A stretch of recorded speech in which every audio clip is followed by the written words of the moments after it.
เห็นอนิจจังแต่ไม่เห็นทุกขังอนิจจังปัญญายติทุกขังนะปัญญายติทุกขังปัญญายติอนิจจังปัญญายติอนัตตานะปัญญายติอนัตตาปัญญายติ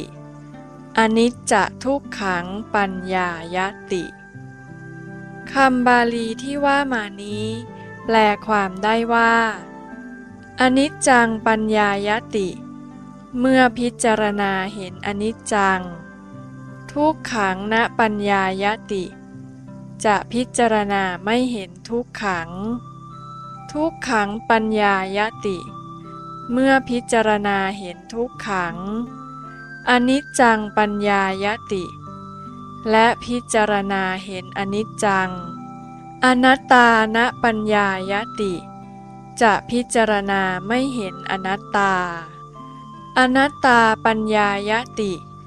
แต่เมื่อพิจารณาเห็นอนัตตาอนิจจทุกขังปัญญายติจะพิจารณาเห็นทั้งอนิจจังและทุกขัง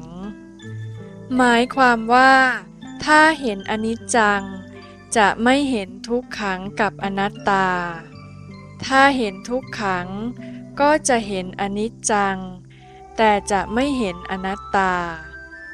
แต่ถ้าเห็นอนัตตาแล้วจะเห็นทั้งอนิจจังและทุกขังคำว่าอนิจจังก็คือความเกิดขึ้นดับไปไม่มั่นคงสิ่งที่เกิดขึ้นแล้วดับไปนั้นบังคับบัญชาไม่ได้เป็นอนัตตามิใช่ตัวตน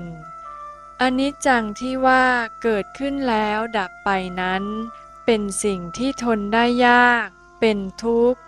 ความทุกข์นี้สั่งไม่ได้เลยว่าอย่าทุกข์เพราะบังคับไม่ได้เช่นกันเพราะฉะนั้นทั้งอนิจจังและทุกขังจึงรวมลงที่อนัตตาตัวเดียวนั่นเองเนื่องจากว่าอนิจจังและทุกขังนี้เป็นสิ่งที่บังคับบัญชาไม่ได้สั่งการไม่ได้มิใช่ตัวตนเป็นอนัตตา